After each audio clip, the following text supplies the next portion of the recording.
right, everybody, welcome to chapter 56 of LegionsCast. Sorry, everybody, we've had a slew of technical difficulties in today's episode trying to get on the air. Apparently, my mic is a little weird, wonky, so if it is, I'm sorry about that, but this is the best we could get for today. Yeah, we're gonna pull it off anyways, though. You know, we're gonna have some fun. So, I guess get right into it, guys. How you guys doing? Good. Good. Yeah, like I said, I'm looking forward to this because this will be my happy, relaxing time after a stressful day. So I'm looking forward to this. All right, me too. It's always a fun time to do some Legions cast. I guess we should probably discuss the big news that dropped today, right? And before you do that, can I say something about last time's voting?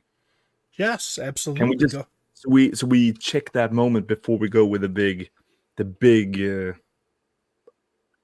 I was gonna find a good English word for what you say, like a big, but every word it sounds wrong in my head. So the big thing.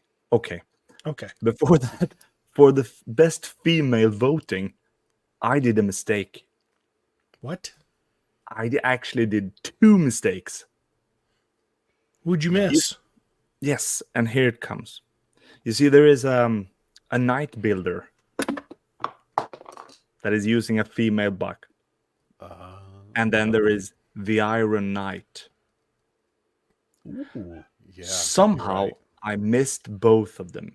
After the show, someone told me that I missed the Iron Knight. And I was like, oh, I really did. And then when I was just going to go through everything for another reason today, I realized the Knight builder is not there. So I guess we'll work those into the next time we do something like that. A recount.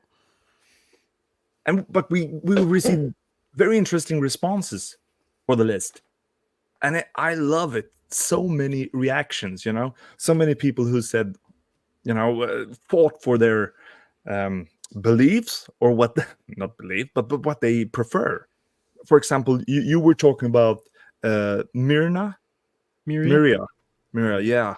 And I heard from Nate Barch that he was in the same boat as you. Like she should be a lot higher.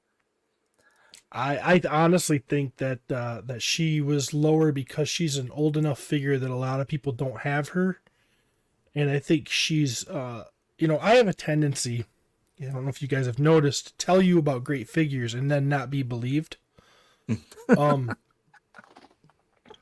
Case in point, I really thought that the new Jin should be, higher in S tier, and everybody's like, oh no, you're dumb, Steve, you're stupid, you don't know what you're talking about. And now everybody's getting it, and look what the runaway figure is of Poxus. And Arakagor, oh no, Arakagor, oh no, he needs to be lower. And I'm like, no, he's fantastic. I don't care if we already have the green one. When you see this thing in person, look, everybody's freaking out about Arakagor. So, I think it's just, I don't know why people don't just do what I say. If I say Miria is S tier, I don't know why people at this point just don't go, well, Steve says it, then that's what it is. Well, there have also been people who disagree with you on this decision, and not about Miria, about the skeleton builder. For example, Bill from Dorkler, and I mean, he's a professional YouTuber, and he was like, why is she down there? And I couldn't agree more. The skeleton? Okay, but we don't have to start this over. I hear that you have some other kind of comment to shoot in here, but I think insert good comment / I respect Bill. He's a great reviewer, but he's wrong. So you don't you disrespect him. That's what you're saying. I know. I respect his ability to be wrong. Okay, well then I'm done with what I wanted to say about the tiers. I'm happy to have read everyone's opinions, and it's interesting to see that we have so many different opinions. But in overall, a lot of people seem to agree with what we came up with last time. So with that, move on to what you were gonna say. Honestly, it's not about whether you agree or not. It's about the fun we had when we were doing it, Yeah, right? that's totally it. That's totally it. Um, yeah. So, did you guys see there's the Super Bowl? distributors wave that's coming? Yeah. Yeah. Are you putting that up, Len? Or is Huh? No, I wasn't. I was looking at the comments. I was just going to say who's here. Say hello to everybody. I guess I am picking it up then. Hello to Pat Boyle, Thomas. Hello, buddy. J Mac. Curtis Ackerman's here. Let's see who else is here. Mav's here. Sig. Carlos. Wholesome Warlock. Purple Gang Gang. Carver Customs. Colin Culp. Brad Jones just popped in. Just wanted to say hello. Acknowledge A everyone. lot of that's wonderful joining us people today. here. A lot of great people with us. Benny Torres is here. Just popped in. Hello, Benny. Uncosplay. Unco Cosplay is here. Nice. Yeah, lots of Welcome, everybody. Hey, everybody. Just remember, if you are joining us from Facebook and you didn't give permission to StreamYard to show us your name, you have to pop over to StreamYard on Facebook and give it and allow it to show your name. I don't see anyone here doing that, but if you are, or you can hop over to our YouTube channel. Kent is here. Jarrell versus the World is here. Go ahead, Emil. I'm sorry.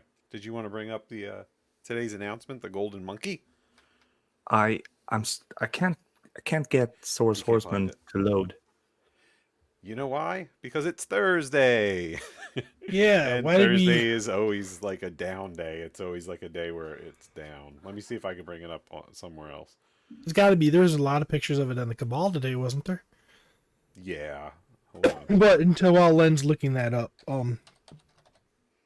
yeah. So they've teased us with one of the figures that's going to be. I mean, I'm assuming there's going to be more because I heard that they're going to be showing us some more soon. So, and it was the Monkey King, and the Monkey King is wildly popular, right?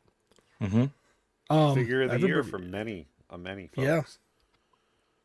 And so if you missed it, here's a chance to not miss it. And if you didn't miss it, here's a chance to get a variant. And it's a pretty cool variant. He is There it is. so it's gold. Is it gold? Or is it I would blonde? say yellow. People are Yellow? calling it blonde, but it is like a gold, right? I mean, it has. I see the one of the TV shows or many of the TV shows where he has this specific color. Okay. I'm not seeing any of the shows, just photos from them. Is it? I suppose it's meant to be that. I'm sure it's just a variation. I've seen other figures with this color combination too, with more of like a gold and blonde color. Mm-hmm. Still looks like it has all the accessories. Or any accessories different with it? I'm not really sure. I should probably read it, huh? I was looking at it, and I don't think so. I think it's the same accessories. Yeah, so it's just color, which I think that's Mhm. pretty standard right now for the retailer wave. I mean, the speculation would be the next one would be either Jacob Marley or Red. Yeah, Death. or the Red Mask. Red Death. Right. Those would be the three that haven't been re-released, right? Is there any? There's no Right. more, right? It's Right. Mhm. But gotcha. I don't know if there's. I don't know. We don't know. We have no idea if they do all three at once. They might not do all three at once. They might only do two. I mean, I would assume that if they were gonna not do one, it would be Marley since he's so recent. But Yeah. Mm-hmm. that's just I'm just gonna say that if you haven't already bought him, I would say get it. Personally, I like the original, or I mean the first version's colors more. yeah. Yeah, But it's- I do too, but that's me. But I get that the lore has him this color, so I'm not going to argue it. And I mean, it's a ton of great parts. Oh yeah, I mean, yeah, now we get like another chance to get our hands on it, and that's going to be a beautiful assortment of parts. yeah. I bought as many as I could last time. You know, I still have him as my favorite figure. But I know also that I'm not alone. No, you're not alone on that. Yeah, I mean, he's obviously, like Len said, on many people's figure of the year list. I wouldn't mind another one, so I'm Yeah, gonna get. me too. I will be getting this. I will be getting this too. Yeah, Let's see. I want to just say hello to Legion's Ladies has joined the chat, and I'm not sure which lady that is, but Legion Ladies are on the chat. Have a show tonight, so when you're done with us, you can hop on over to them at 7:30 on their YouTube channel, Legion's Ladies Live. And tonight their guests are Darla Akerman being accompanied by her husband Curtis, and that's yeah, going to be an awesome show. There's going to be some sweet reveals, so everyone make sure at 7:30 you hop on over and check out the Legion's Lady show. yeah. That ought to be fun. Check it out. So That's later tonight. it is after us, yeah, at 7:30. I wanted to give it a plug now because I saw that they joined us. In the There chat. they are, and they Yeah. joined us in the chat. So I just wanted to give them a little shout out and let everyone know to hop over there. And this thumbnail is just super adorable. Isn't it? I Perfect feel for like I'm Valentine's putting my Day. head to the side and just like, oh. All right. Yeah, Go go there. on over. Check that out. Well, you think this time, last time we had a back to the distributor, the wave. We had some extra figures. Was there two extra figures added into that we'd never seen before? Yep, two of them. And two. two of them. So, I mean, there's a good chance it's possible we could see some stuff we've never seen before soon, and that's kind of exciting. Okay, what are you hoping for? Say it right away. I would have never predicted what they gave us last year, and so I don't know how I could even hope for. I don't know. Red Hagnon. No, I don't know if we. That's Another right. There was. Green Hagnon. I have no idea. I was trying to think about it this morning, and I'm like, what could they do? Because that Elijah figure, it came out of nowhere. I mean, I have no idea. Blue Hagnon was something we've all been kind of a little waiting for, right? So I mean, that was a thing, but I can't imagine if nothing says they will pop something in, because let's face it, like the retailer wave, this is only the second one, so we can't say this is definitely how it's going to be. They could have evaluated what happened with the first one and said, oh, we're going to change it and we're just going to do this instead. So we can speculate, but who knows? I don't know. But it's fun to speculate. Yeah. You know what? It could be whatever we get. Look at this. Red. This is ML, do you know how to say that? Uncosplay. Uncosplay says red and gold Arakagar for Lunar New Year. That'd be pretty cool. Mm-hmm. We could be getting cosmic add-ons too, because last year we're both mythic, right? Yep. And yeah. And Well, that's Brian, right. I didn't from even Carver think about that. Customs They can mix and same. match however they want to. You know, they can do that. it's like they're deciding on their own brand. Like it's theirs. It's like it's their property. How They can dare do they? whatever they want. Well, gives us something all to look forward to, and wow, Poxus is getting in people's hands. You guys both have them, right? Yes. Yeah, yes. I don't have them all. Well, I am still waiting on brutes. Well, some of them do. Oh, but you've held them all in your hand. I have. Oh, come on. He's so Okay. good. I love this guy. Yeah, solo mode. Here we go. Love this guy. Wow. Totally having fun with the Poxis wave. I haven't opened them all. But I've gotten to play with a few here, and on my wife is gonna kill me. I got to mess around with some, so I know Len's been opening his up as he's gotten them now. Look at that! I want to play with Yeah. him. I haven't Is opened that him. I added the accessory pack spell book to him. I had the bottles from the accessory pack too on him, but I switched them over to Swig this morning. Wow, that's a warlock feel to that one now, with the book. And that Let me tell you, hey. the accessory packs are going to like surprise blow people away. Like they are so good that it's, hey, Cookie's here. What's up, buddy? Jesse Arnold's here. The accessory packs are so cool. I actually brought one, and everyone's falling. Hold on. I brought one because I wanted to show you like the package of it, because not too many people are doing that. I don't know if we can get it without the glare, unfortunately. There you go, right there. Right Yeah. there. That's And best. look how cool this is. Like they come with a slipcase packaging, which is beautiful on its own. Look how cool that is.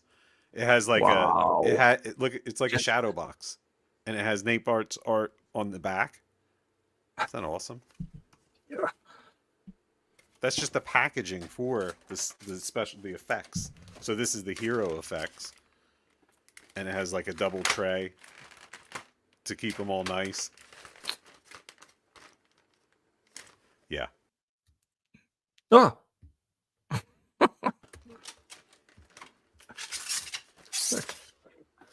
Yeah, the effects are fun. I mean, just to add, like I saw, like I know I just was showing this guy off, but I just put one of those hand effects on this guy from the pack, and it adds so much. It's just Yeah. I opened the Evil Warrior one, and I gave it all to Swig what I could, because Swig needed a little boost. Swig But- needs a boost. Yeah, and it's great because it's his colors. There's purple like shadow, and then there's also red. But and also the hands pack has, well, I mean, let's face it, they're his hands. I don't know why they came in the hands pack, but they did. And now he has all kinds of cool hands. So I opened a brand new Swig last night because I just wanted to like see how he mixed in with everything from those accessory packs, and it elevates him immensely. It's awesome. I've seen a lot of pictures with accessory packs. People, I mean, I'm very happy that I got more than one. You're going to be really happy that you did. Here, like Magic saying, Mav is saying the magic effects could be a sleeper. I think that the magic accessories, like the one with the spell book and the extra staffs and wands, like they're so cool. Like it's really good stuff. Like I think people from other other lines collectors are going to buy them, because like I started using some of them with Mezco. Like I had the Vex, the goat head Vex character from Mezco on my table, and I gave him like some effects. I gave him like one of the staves, like, and it works great with them. Like it's so good. And yours are in the mail, Emil? Yeah, I got my shipping notice yesterday, I think. Okay. But I'm just relaxing, trying to relax. I actually got a box of figures, so I got my hands on Marley for the first time yesterday or 2 days ago. Nice. Yeah, yesterday it was. So I've been playing with Marley. What do you think? I love him. It's great, right? Yeah, and the same thing there with the huge amount of parts. And it was just, I'm gonna say that it's not a secret anymore what's in the in No. the safe, right? No. That head is even cooler when you have it in hand. And I've been super impressed with all what I've seen about it. You know, and I have a custom coming with that one. I'm super excited to Awesome. do. So, Len, what is there a figure in the new Poxus wave that just is like your favorite so far? Or? Oh, I'm like really torn. I'm torn between two. I really like Poxus himself. Blew me away. Like I like the Dark Lords, Horsemen. What do we call them, Steve? The Dark Four. The Dark Dark Four. Four? I've liked them all, but I haven't liked them as much as other figures in the waves they've come with. Poxus like kind of blew me away. Like I really like playing with him, posing with him. I wasn't a huge fan of like Alithia is really cool, but she's a little fidgety. Like you can't do a whole lot with her. And Arethy's good, but he was like that. He's that basic 1.0 we've really seen for a long time. But Poxus, man, that's a figure that's amazing. Like I really was blown away. Up until the Poxus wave, or maybe actually still at that.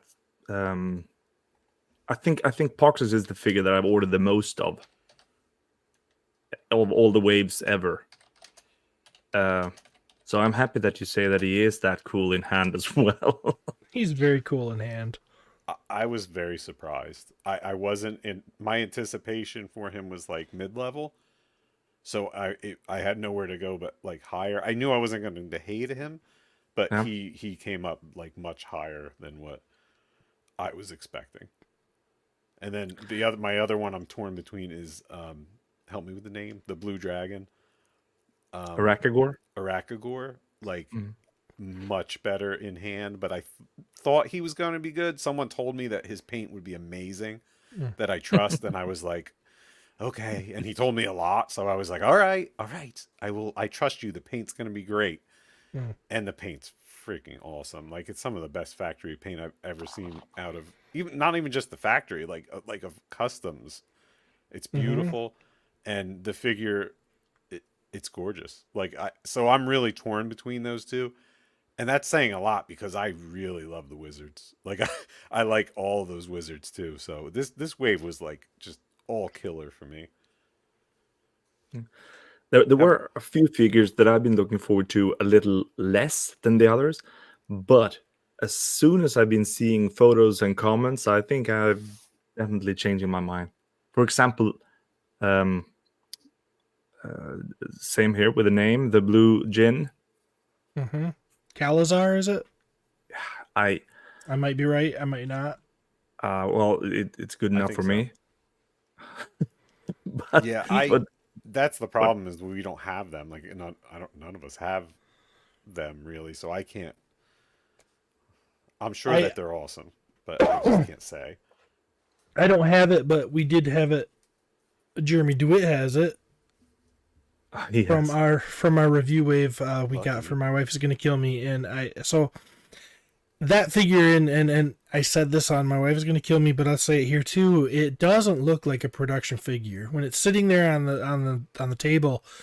It looks like it's either a custom from a really great customizer, or it looks like it almost looks like a statue if it's posed. It just has this above and beyond look and feel to it. When you look at that, it doesn't even read action figure sometimes to me. It's really cool. I think it's gonna be my favorite in the wave, and it was not my favorite when it was revealed. I was like kind of like it's cool, looks great. I'm not sure we need a genie. Yeah. But I was happy for everyone who's gonna get it. Who did like it. Yeah, and I knew Gerard likes it does feel like more like Figure Obscura. I would agree with that. Yeah, I knew it was some Gerard liked, and I was like, it's cool and everything, and I've always followed this rule since the beginning. I order everything because the Horsemen always tend to make me like things I didn't think I was going to like. And I really started to turn around when I saw the production samples at PowerCon, and then seeing it in hand the other day. I was like, yeah, that one right there, I think it's my favorite of... Hey, Bill. I think it's my favorite of the wave, and It's one I don't Wow. have yet. So And we actually put him up on the. I'm looking at the tier list, the most anticipated figures of 2024.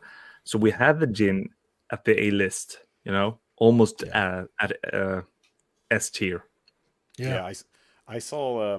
I was watching the Legion's Lounge, and that's one thing I know. Bill had said that they he thought that it was figure obscura level, and that's Yeah, like I heard that as that's well. saying a lot. Like to me, that's saying a lot because figure obscura is really next level on well, everything, Mm.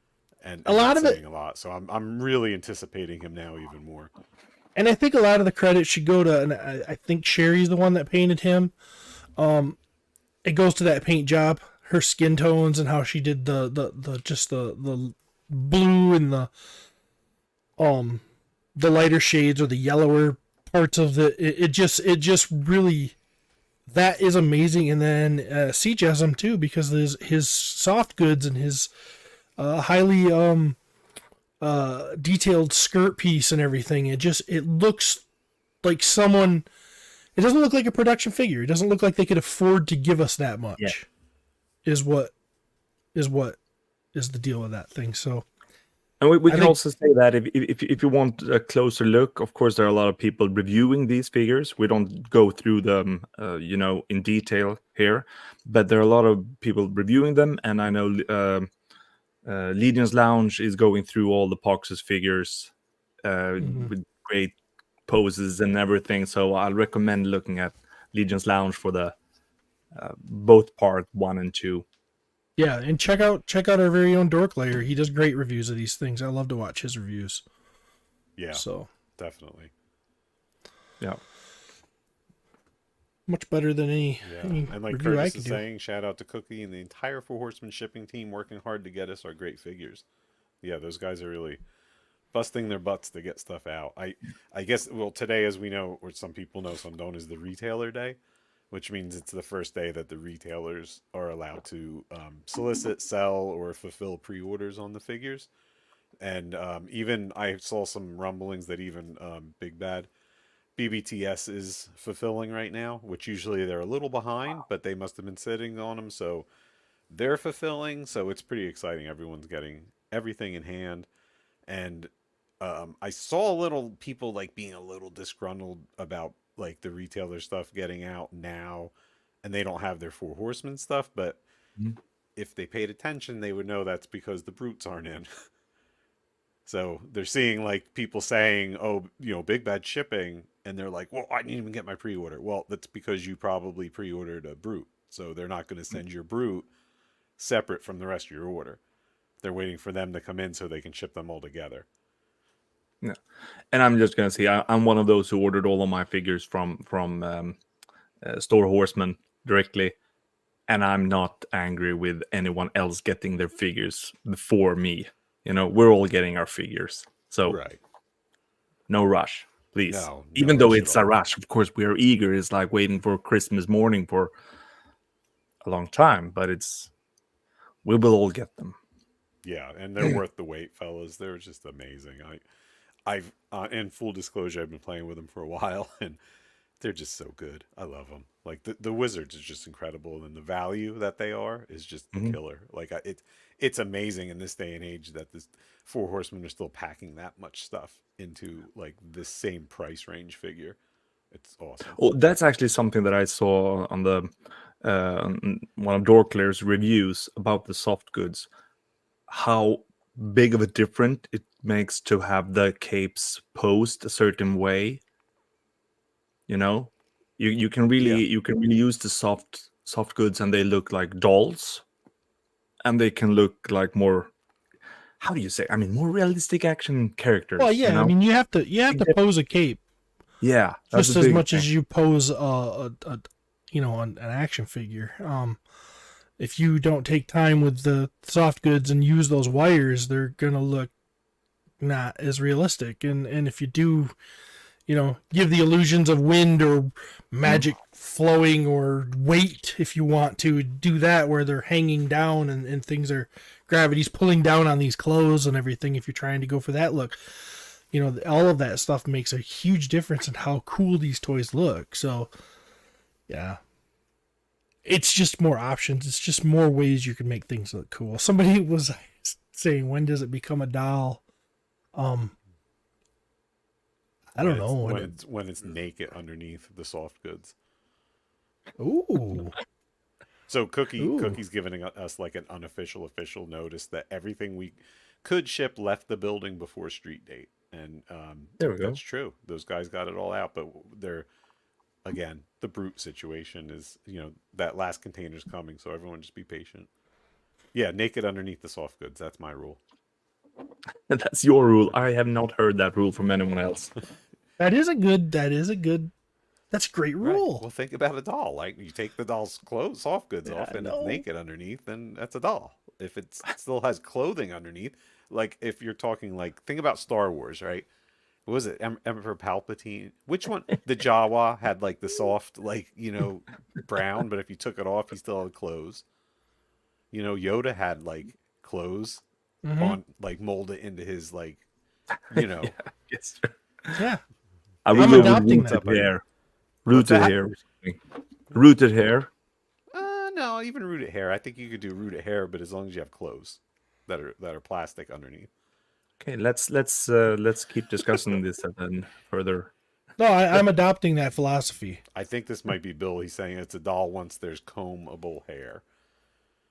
And Curtis, I know, has something to say about this. 33% or more of their outfit is soft good. That's a doll. But how do you quantify the 33%? Yeah. Is it based on bare naked underneath?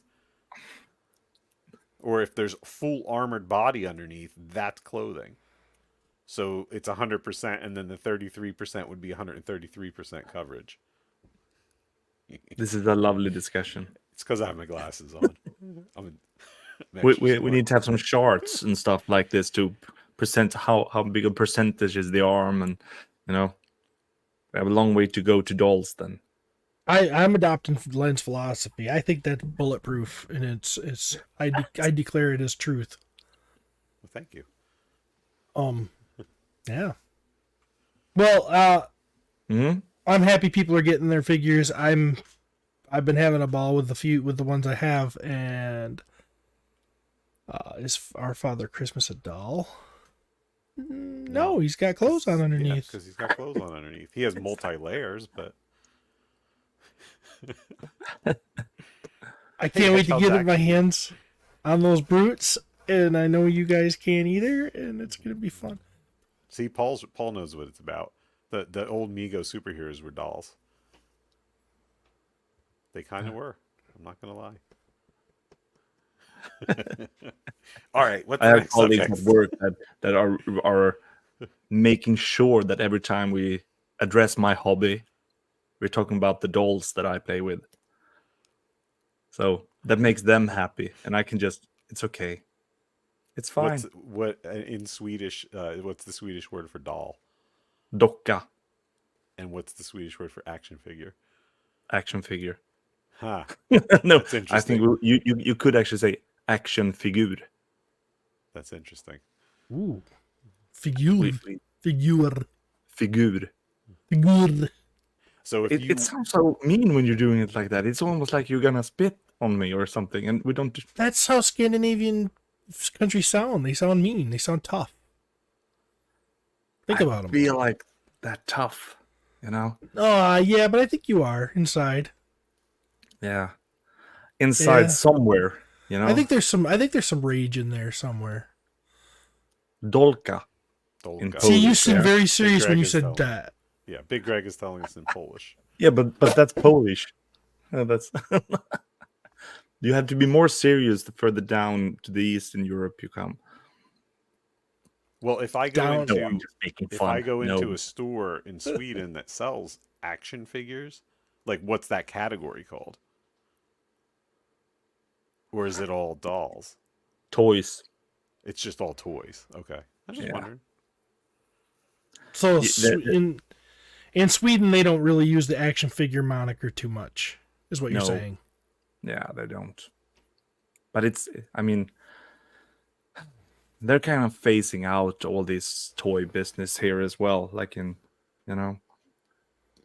like everyone's have to be grown up or do some digital stuff. Is it like Work- Burgermeister Meisterburger? He no toys and Because he slipped on one when he was walking down the stairs. yes, yeah. No, Tommy, no toys. Is that what's going on in Sweden? no, Emil doesn't know what I'm talking about. I have do no know idea how- what you're talking about. I'm just trying to laugh and smile. I have no idea. It's the Burgermeister. I guess it's some kind of way that you're making fun of us. No, it's a Christmas show where they outlawed toys, and that's why Santa Claus became. Well, I'll talk about it some other time off the air. It's a Rankin Bass. One of the old Rankin Bass Christmas. It's great. Yeah. Let's keep having fun with our dolls, guys. Let's do it. All right. In I guess sort of celebration of Poxus's arrival, Emil has put together a faction focus for us, dealing with not Poxus, but Poxus's sworn enemy, right, Emil? Actually, I think he'll educate us on this. So yeah, faction focus is always fun, and Emil, take it away, man. Thank you. So let's start with a faction focus for this time. And short background story. I think I'm gonna remove that We need logo background up in the music for corner. this. We need a soft background music for this. A soft background music. Yeah, let's do that next time. Something instrumental. Yeah, very soothing. Sorry, go ahead. So starting off with the two great gods, Helios and Selene, the great beings who created mythos when they were alone and restless. They created the world, but Selene fell in love with her creation, and Helios got envious and so created the dark forces. So, since Selene's beautiful creatures were unprepared for war and fighting altogether, Helios' forces were kind of like destroying everything. So, she created the four great beasts, and the big war was fought. To fight against the forces of Poxus, we have the Convocation of Basilia. And this is the Convocation of Basilia. And it is a very interesting creature we have here. The great beast. A winged Of the snake. snake with the wings. I do wonder if one day we will have this action figure. A winged snake. That would be interesting. A winged snake seems like it could be very evil.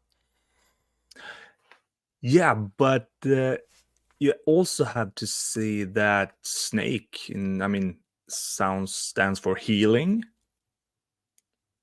And in Christianity at least, Snake does? Yeah, look at Interesting. the pharmaceutical symbols here in Sweden at least. We have the snake. Yes, I thought that was a noodle.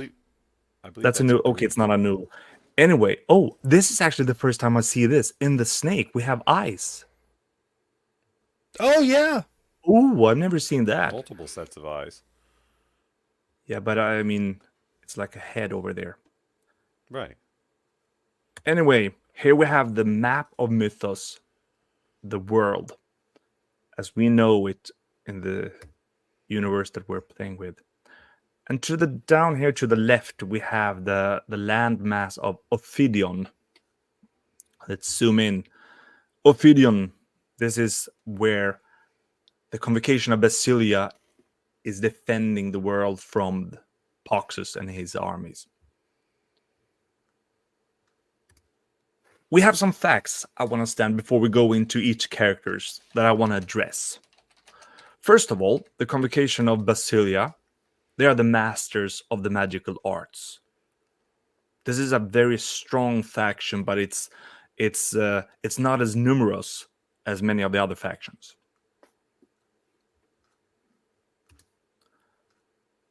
And this is an important location, I would say. The mystical stronghold atop Evergrey Mountains. And looking at the map, I would say that this could be the Tower of Basilia. It's not written in the same sentence, but I would guess that Tower of Basilia is around this great stronghold. And the origin of most members of the convocation is shrouded in mystery. So many of the characters, we don't know their whole of their background. Sure. So the stronghold here, I would say that this is the place where they're amassing all the power to defend off Poxes. Here they have the fueled energy. I would say kind of like an energy shield or something to hold the darkness away. And this is interesting. We have 9 characters in the convocation and Okay. 8 different roles. I mean, in many other factions, we have like 5 fighters or 10 or 12 knights or whatever. But here we have 8 roles on 9 characters.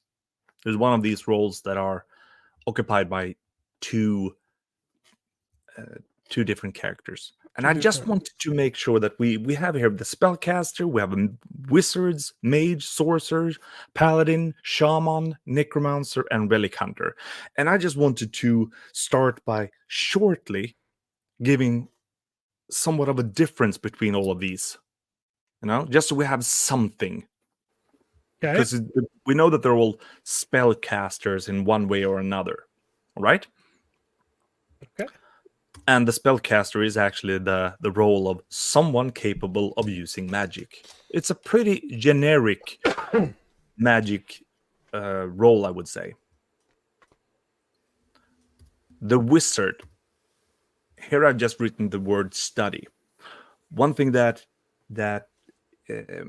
would significate a wizard is that you have studied to get the knowledge to do your magic. And I'm gonna say this, I'm being very general here. There are, as many different ways to go into details, and this doesn't fit in here, or this doesn't fit in here, but I'm making a broad view of this so we can discuss it later. So the wizard, they acquire their magic powers from studying, like Harry Potter, the Harry Potter world. They study to become wizards, or they are wizards, but they study to learn their things. One thing that is a wizard is there are no female wizards. But the word mage is kind of like a neutral name that includes both male and female characters.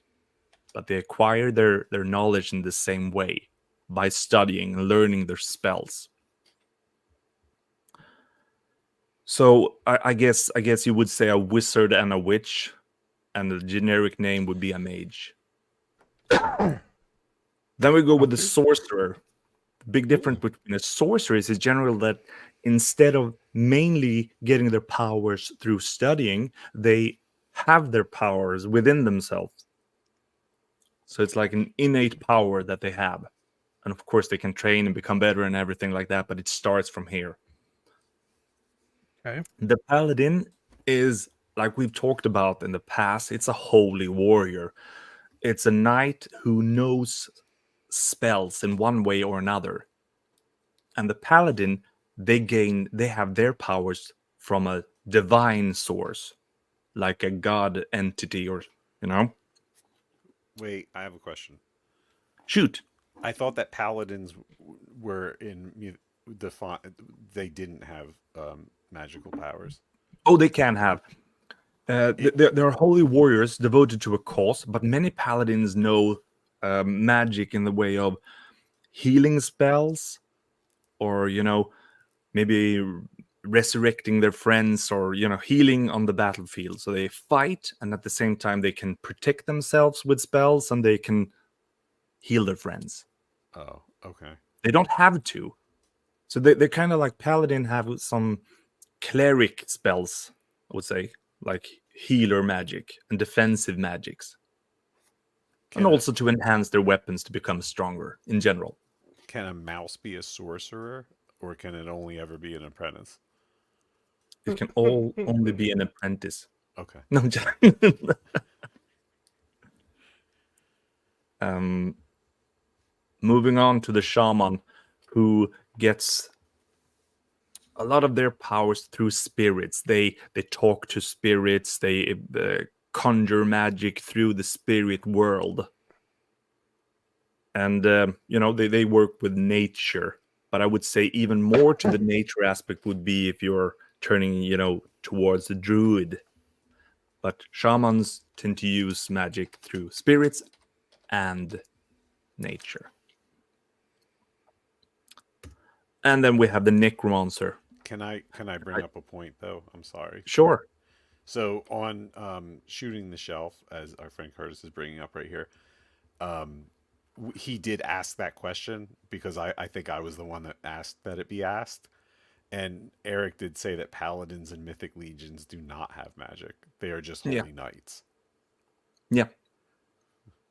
That's right. Just saying. Okay. But All we right, have I'm a sorry. pointer in general what a paladin is. So I want to bring that up. And we have talked about all the knights, but the paladin in this faction differs a lot from the other paladins we've talked about in the past. Okay. Okay. All right. And I still want to leave that door open for what a paladin is. We're talking about the magic users of mythos here. Okay. The necromancer are using dead.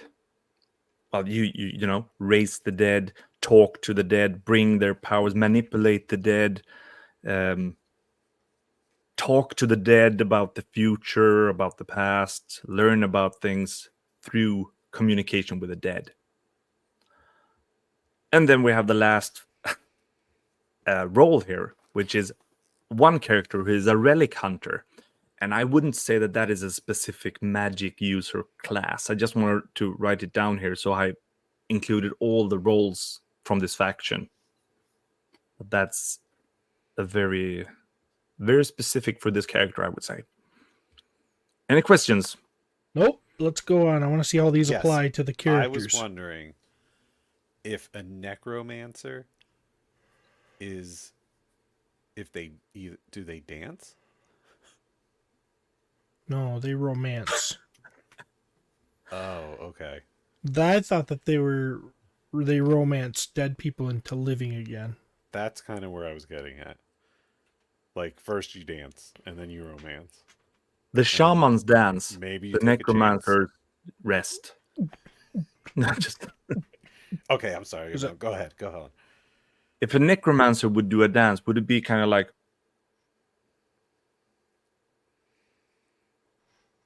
very stiff?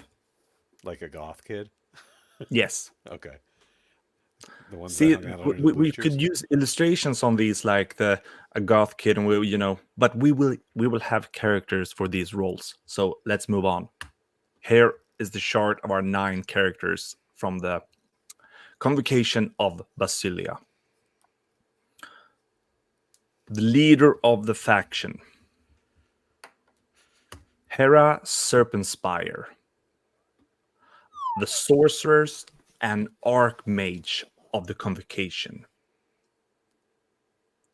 She is known for being, well, stoic and have an intimidating presence, but she's also famous for her compassion and empathy. And this is the foundation from how she kind of leads the whole faction. Interesting. I'm going to read this right up from her bio. She's possessed of mystical powers that are possibly greater than those of any other living being. And we can just speculate on what that being is, who has granted her that power. If it is Basilia herself, or Hera Serpentspire is one of the most powerful allies in the fight against evil. So here we have the leader. Awesome. And this is a character you like, right, Steven? Yes, I've always thought this character was really cool looking and fun. Yeah, it's a beautiful character. Yeah. I want her in my collection. As a faction leader, maybe it's... Could we see a 2.0 somewhere? I don't know what it would be to change because I think she's beautiful, but anyway. Moving on to the dwarf. And dwarfs are not generally known for using magic. That is in a lot of fantasy lore, that the dwarves are not friends of magic. We have Jorund Runeshaper, who is a mage, and he's a harnesser of the natural elements. What you can say about him is that he's brought his knowledge and his experiences through his life to become a really good mentor to others. We talked about 4 weeks ago, we talked about the faction of Etheron. And there we had Sir Andrew, the pyromancer. And Jorun, he picked him up as a kid when he was crying and he had just, killed his family because he couldn't harness his powers. And Jorun picked him up and helped him. So is this also our relic searcher guy? Because didn't you say he looks for things or something? Did I miss him? Okay, never mind. Must have misheard something. And of course, we can all go in and read the full bios. And I would really recommend everyone who is interested in getting deeper into the lore to read the full bios of everyone. Moving on to Balaam, who is the second mage. And he is said to have great ties with the beasts of the first age. It doesn't say how, just as that he is. That he has these ties and his magic is ancient. It also talks about his ability to communicate with animals and to use their powers. The big stronghold we were talking about on top of Evergrey Mountains, he has been a big part about building that or putting that power into place. That is driving that mystical force that is taking, defending the lands from Poxus. Okay. I also want to say that you see all of these characters are kind of like spread out. When we usually do like a hierarchy of the leader and we have the second in command, what we know about the Convocation of Basilia is that Hera is the leader, and then there is no one who is said to be the second in command or something like that. Not yet. Isn't a convocation? What is it? I wonder what the word convocation means. To me, in my mind, it's like a council or something. It's a group that, So I wonder if they're more like Knights of the Round Table. She's the leader. I don't know. I'm just talking gibberish, but yeah. Well, I would assume that like a gathering. Yeah. The gathering around Basilia. Of Basilia. A large assembly of people. Mm-hmm. The action of calling people together for a large formal assembly. And So that is one interesting thing. Well, you said something more? Well, I'm just saying, if these people are all assembled for a cause, and that's why it's a convocation of these people, then I would assume these people are from all over the place. I mean, they're all different. You've got a lot of diversity here. You got a dragon, you got a cat guy, you got a dwarf, and there's a lot of there's even an orc in this one, so we know that's coming too. So Yeah, it is kind of like it kind of fellowship, like you said. It kind of is like a bunch of group of people coming together for something. Yeah, that totally makes sense. Yeah. So it's, I think they're like a representation from different groups throughout Mythos. Then they come yeah, together to like decide on magical things, like the laws of magic being broken, or we need to face this problem that's coming and only we can do it. Let's work together, type of thing. it's Yeah. interesting that the convocation is what is defending. You know, we know that the four evil factions have four good factions that are fighting them. It's interesting to start to speculate how Poxus is also, that's the biggest magic threat towards Mythos. So we have to gather the best of the best from the world. Moving on to Samir Scrollwater, and he is a wizard, and he is also the keeper of the great library of Agbendor. I don't know where on the map where Agbendor is, but I mean, he is also like one of the other, like all of the others. He is also a strong warrior when it comes to using his powers. But his main job, if we're gonna have something to remember him by, is to be the protector of the text of the library in Agbendor.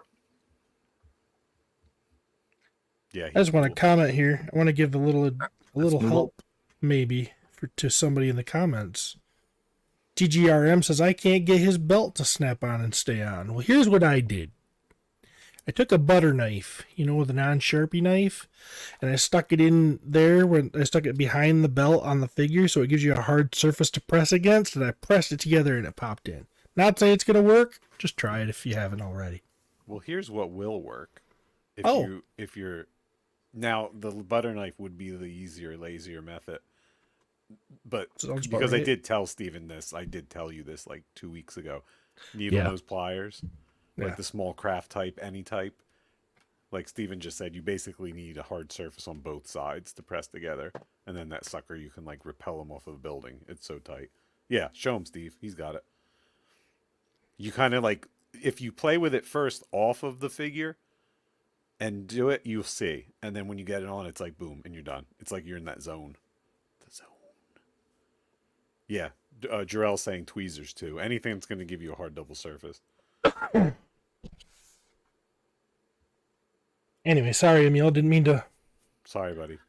I think We I have to think that's a address good. an I immediate mean, issue. let's address all of these things because it's probably when someone asks anything about the figures, it's I mean, it's probably more than one who's wondering that.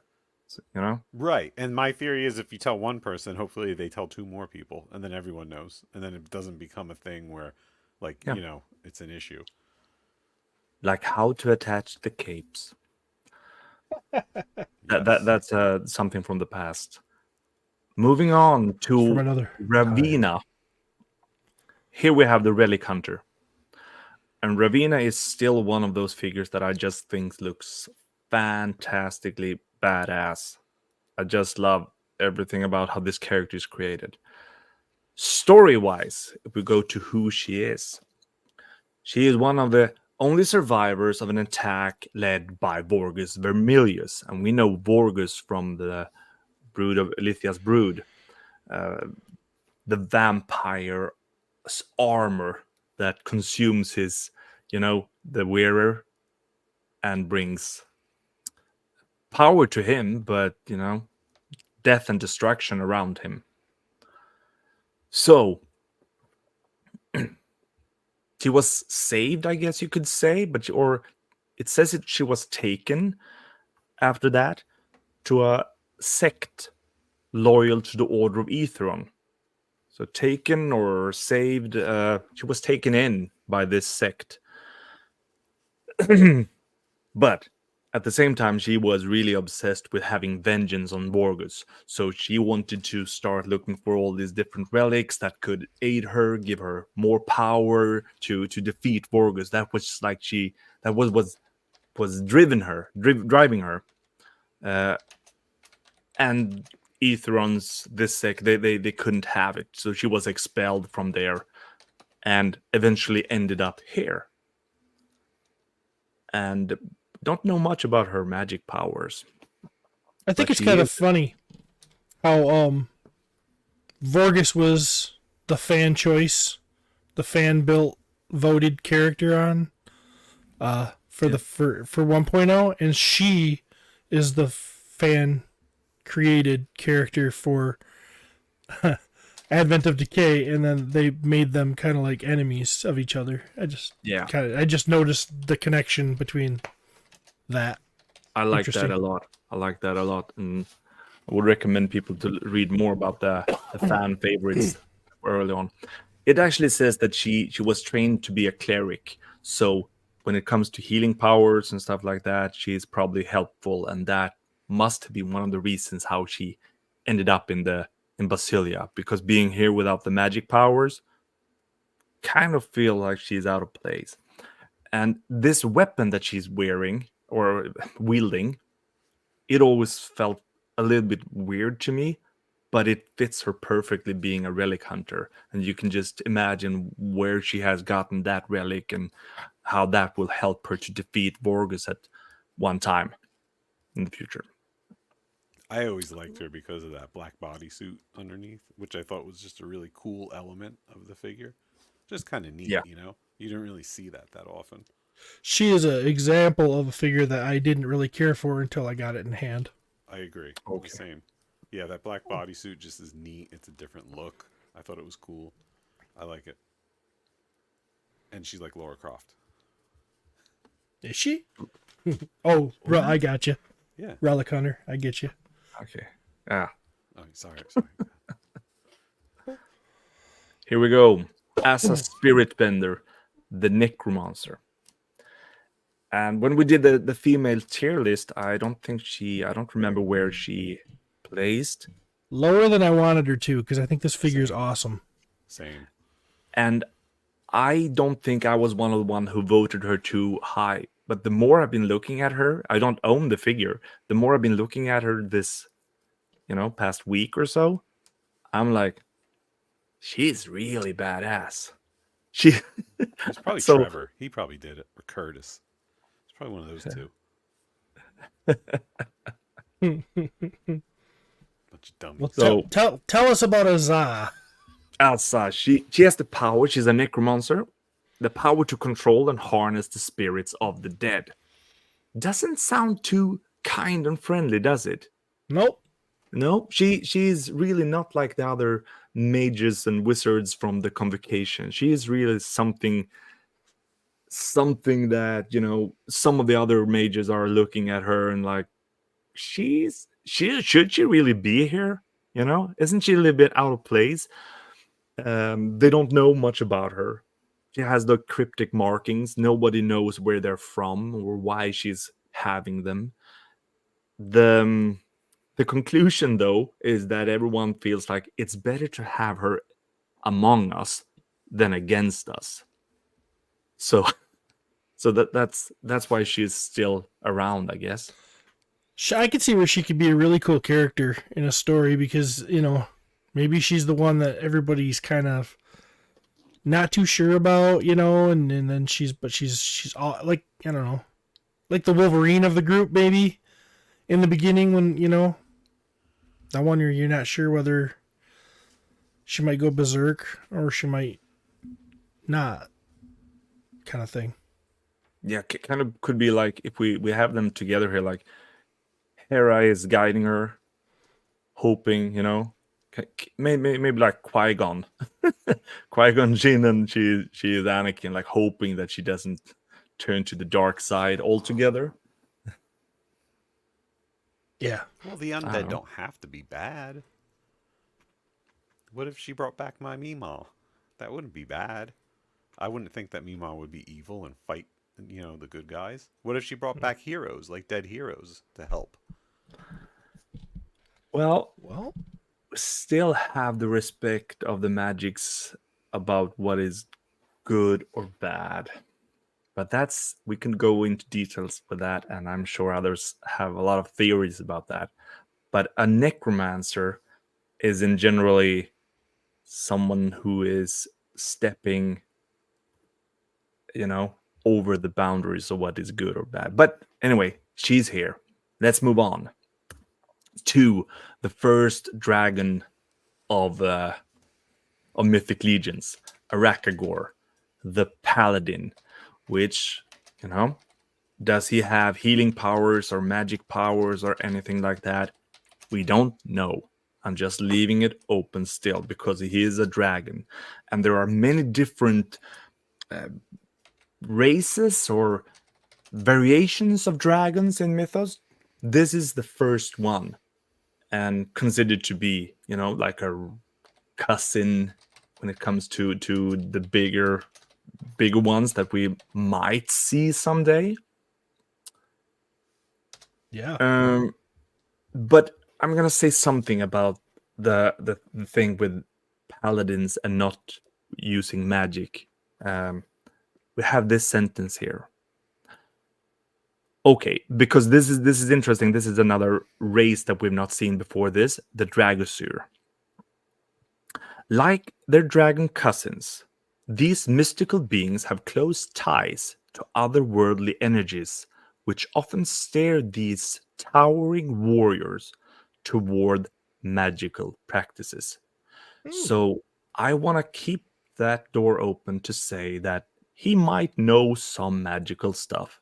Maybe some, that's what I'm saying. It says in his bio that it's possible, right? Yes, I'm gonna say I'm just reading from the bio. And one of the figures that I was most looking forward to getting in hand. He's Yeah. awesome. See, I thought because he was big that he had big magic. Ah, okay. Well, he has big muscles, so he's strong. Does size And matter with magic? Or does size matter not with magic? Size matters not. says Okay. Joran. All right. Sorry, Okay. Judge me by my size, do you? Oh. Well, here we have another big guy, and here we have the shaman. Working between the spirit realms before, between the mortal world and the spirit world. Classic shaman style with mystical skills. He was, I wouldn't say that he was part of the faction of Aether, but he was definitely in there by Urxa's side when the forces of Aether wanted to, include or take over, taking charge of all the orcs. They kind of saw him like one who's siding with Urxa, so he wasn't that popular among the ones who wanted to bring all the orcs into the legions. It says like this: inspired by Urxa's desire for orcish freedom, Tharnog relocated himself and offered to wield his gifts for a righteous fight. Here in the convocation by the side of Hera. I think that's cool. Yeah, that's really cool. I always love the idea when you have taking a classically bad or classically good character and then flipping them into the other side. I think that's always because they've seen the light or because there's some reason for it. I think that's always a fun bit of a storyline for me. Yeah, I totally agree. And here we have the last from the convocation, Sendi Amenthir. So he's a spellcaster. So I would say that he's there's not much details about his power besides being a strong spellcaster. Interesting thing about him in his bio is that he is from the lands beyond the shores of Mythos. So the interesting thing with him is that they actually say, I know Eric Treadaway has talked about this in the past, but his bio really says that there is a world and there are other continents. You know, I think that's very, very interesting. Yeah. I heard that they come in the final chapter to kind of like make it a little more perilous for the heroes. Yeah. Oh, I'm sorry. Forget it. So, of course, knowing this is the faction, 9 characters so far. I would assume we'll be seeing a lot more, but it's like we said, I love the variation. I always like when there are different characters of size and but in this faction we only have 9 characters and they're so different. We have 4 humans here and the other 5, so it's like they're different races. It's very, very interesting. That, my friends, is the faction focus of Convocation of Basilia. Good job. That's definitely a faction that kind of flies under the radar, in my opinion. I don't know if you guys would agree. I agree. I totally Has agree. Oh yeah. has some To me, really too. cool characters. Well, especially up till now, because if you, I mean, take out the new ones, and it's even smaller, right? I mean, take out the ones that just came out, Yeah, and that's just see minus the one, whole. 2, 3. That's minus 4 of them. So it was pretty small faction. Yeah, this last weeks or the time we're in now, the faction has actually, almost doubled. That's Yeah. that's cool in size. Just imagine something like that happening to Aether. Woo! I would like, if they're going to add on some characters to this distributor wave or distributor whatever, I would think it'd be cool if they were Basilia characters to give us maybe a couple more of those. Yeah, yeah. And it feels like it would, also reasonable. If we're talking about this, since well, I don't know if it's reasonable. I have no idea what's reasonable or not. It's But possible. It would be cool. Possible, definitely possible. It would be interesting if we sit here and say, no, that's not possible. It can't happen like that. I mean, they used an all-star wave to add on to Necronominus figures. So it'd be kind of fun. But I'm sure I'll be happy with whatever we get. Yeah, absolutely. Len, S tier. well, thanks. Oh, well, what? first Hey, of all, what's up? say, Emil, good job. Thanks for taking Good us job, through that. Emil. Len, you're getting ready for a show, aren't you? I am. Yeah. I am. SoloCon. Yeah. Coming up in 2 weeks. Not this weekend, but next weekend. It's getting real. Getting down to the wire here. It's going to be great. If anyone's not aware, which I'm sure everyone, I feel like everyone that would be here would know, it's a really great show. It's one of the staple shows that the studio does, meaning they've done it like for years. So it's like ToyCon New Jersey, PowerCon, and ZoloCon are like the shows they've always done. I remember years ago, like it was literally like the 3 of them, like the 3 guys and CB's like nephew were there like slinging toys at one table and introducing people to the line. And it's really just exciting because it's like a family event and everyone just has a good time. And it's a nice atmosphere. Steve, you've gone, right? It's like, it's just fun.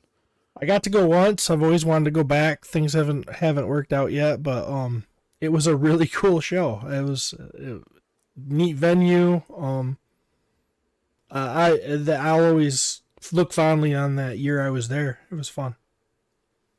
Yeah, it really is, and it's really fun in that it's gonna be. I think it's gonna be pretty big this year. Like as far as like scope. What did you say? It's gonna be really big. Like just the scope of it is gonna be larger. I feel like the Legion's footprint is going to be much larger than in other years because of the exclusive. They are doing an exclusive Realm of the Underworld Skullman, which is made by Four Horsemen Studios, but it's being sold by Realm of the Underworld or what is his official name? Zolo Toys? No. Zolo World. I think it's Yes. Zolo World is the manufacturer, and then like Realm of the Underworld is the name of the line, and that's Yeah. basically Mike, the showrunner, that has the exclusives, and it's a really cool figure that is very super limited. And they showed like the box of it last week or the week before, and it's really cool. So I think that's going to bring a lot of Legionnaires to the show itself, and then just like there's a lot of toy manufacturers. I think because of no PowerCon this year, it brought a lot of the toy manufacturers there. So like Spiro's going to be there, D13, a bunch of other one like mid or smaller level manufacturers. Valaverse is going to be there with Action Force. So it's pretty exciting, man. It's going to be a really great show. They have a preview on Friday, which they've never done before, so that should be exciting. Kind of puts us on the wire to be set up and ready by a certain time Friday. So it's pretty cool. It's getting close. Yeah, I'm glad you guys are going to be going because it's going to be fun for you guys. And also, man, I want that Skull Man. I think that's such a cool little guy. Yeah, I don't know. I'm a fan of what it's based on, so maybe Me that too. helps me. But I really I think it looks cool regardless, in my opinion. So Do you have the original figure that it's meant to be a tribute to, or? I gave it away as a gift to my friend Jeremy DeWitt. But You're such a nice. You're a good friend. You are a good friend. Makes don't up tell for all those anybody. other years. Yeah. So D13 also, if you guys haven't seen, Chris with D13 is going to have an exclusive at Zolo too, and his little demon guys. There's going to be 2 exclusives. I call them like sherbet ice cream because they're like a really cool mix of colors. I had the privilege of like playing with them in his office recently, and they're really cool, man. They're like just these different neon colors. One's more of a blue and one's more of an orange, and I don't. They're kind of like an upgraded, not upgraded, but like more advanced buck over the ones he did before for the other shows. And he was like showing them to me, and they're really cool. They have like different, a little like more. The articulations is fixed up, and there's different like function they may have. Really cool. Definitely, you guys should, if you can grab one, do it because they're fun to have on your shelf. I recommend it. So those are going to be super limited too. perfect. All right. Well, I think that's a show. If am I missing anything? Is there anything else Let we me gotta? let me do a little last minute plugs, Steve. If Okay, it's yeah.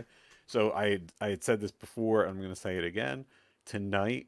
Not too long. Go grab something to eat, wash up, kiss the cat, pat the kids on the head, and tune in at 7:30 to Legion's Ladies Live, because that is going to be the lovely Darla Akerman as a guest, and she is a phenomenally talented woman who is going to be showing some amazing pieces for the first time. And her husband's going to be on there with her too as support, but he's going to keep quiet, he tells us, right? Wow. It's Darla's that- show. For real? That's what I heard. That's the word. We'll see. We shall see. And then another plug I want to give for another show, and I'm again, guys, I'm sorry, just bear with me, because if people are here and they're into shows, Yeah. let's remind them. What else is there? Absolutely. On Saturday night at Saturday night at 9 p.m. Eastern time, we have the Purple Gang Gang. They are going to be doing their live show, and that's on Saturday night at 9 p.m. Eastern, and they're going to have a special guest, possibly making a quick appearance. I don't know who that guy is. Some guy. I might wear the glass. I might not wear. I might take the glasses off and wear the bandana for that one. Oh, But those guys, it's yeah. that guy. It's that guy. So those guys are going to be a lot of fun, and you want to check that show out. We're going to be talking ZoloCon because the Purple Gang Gang is going to be there, which is really cool. And then I got to do one more, guys. I'm really sorry, but this one's super important. Don't because say they're sorry. Please They are friends of all of ours. On Sunday night, at 8 p.m. Eastern on Shooting the Shelf with Jesse Arnold and Curtis. Appearance by Nate Armstrong and Pat Boyle. And you don't see Pat that much, right? Not a whole lot. Not a whole lot. And they're going to be on there, and they're going to be talking Zolocon. They're going to be talking customs. They're going to be talking about a contest that Nate is going to run at Zolocon to get a custom by him made for you.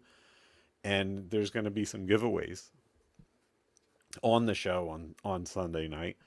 And one of those giveaways is going to be a Skullman. So you could win a Zolocon exclusive Skullman if you tune into the show on Saturday. Awesome. Yeah, those guys are both great guys. So if you can check them out, man. Great Definitely. guys and very creative customizers. Mm-hmm. Super creative. So yeah, sorry. Thanks for bearing with me, everyone. I just wanted to give a shout out to everything coming up. I don't know, Jonathan. Important. I don't know if you're doing a Saturday day night live this week. I didn't see it, or I would have plugged you, my friend, but I didn't see it. All right. Are we gonna say anything about what we're gonna do in 2 weeks? Not yet. No, Oh, not yet. okay. No, I don't care. Okay, go ahead. Okay, in 2 weeks we're having the next tearing time. You know, we have a big battle between dwarves and goblins. So defend your favorites and see you in 2 weeks. Dwarfs and goblins on the tier. On the That's tier. exciting. Who's gonna rise to the top? Is it the dwarves or is it the goblins? Who's gonna fall to the bottom? They both have a equally perilous climb. John's saying that they are having a Saturday day live. So look for that on the Hedgehog Action channel on YouTube, fellas. And he said it's going to be very special. Awesome, everybody. Thank you for joining us. Hope you enjoyed episode 56, chapter 56. Good job, Emil. We'll see you around Mythos.